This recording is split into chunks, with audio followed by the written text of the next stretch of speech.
నమస్కారం అండి. పరాభవనామ సంవత్సర ఉగాది శుభాకాంక్షలు. నేను మురళీ కృష్ణస్వామి, జాతక విశ్లేషకుణ్ణి.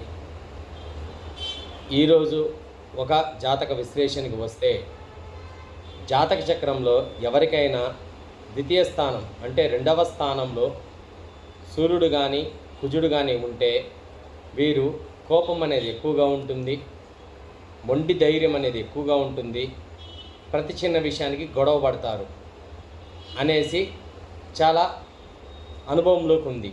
కాకపోతే మరికొన్ని జాతకాలని మనం గనక విశ్లేషణ చేస్తే వీరు మాట్లాడరు, గొడవకే రారు.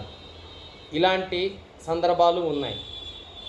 ఈ మాట్లాడని వారి యొక్క జాతకాన్ని మనం ఎలా పరిశీలించాలి అంటే, ఆ యొక్క లగ్నం ఏదైనా కావచ్చు, ఆ లగ్నానికి ద్వితీయ స్థానంలో కుజుడు కానీ సూర్యుడు కానీ వక్రత్వంలో ఉన్న వీరు అతిగా ఎవరితో మాట్లాడరు.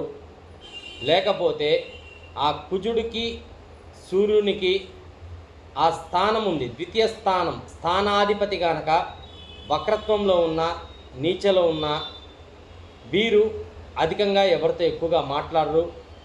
తన పని తాను బ్రహ్మాండంగా చేసుకెళ్ళి జీవితంలో మంచి సక్సెస్ రేట్ అనేది వస్తారు. ఇలాంటి మరిన్ని వీడియోలు నేను ప్రతిరోజు మీకోసం అనేది విశ్లేషణ జాతక పద్ధతిలో చెప్తూ ఉంటాను. Please subscribe and share. Thank you.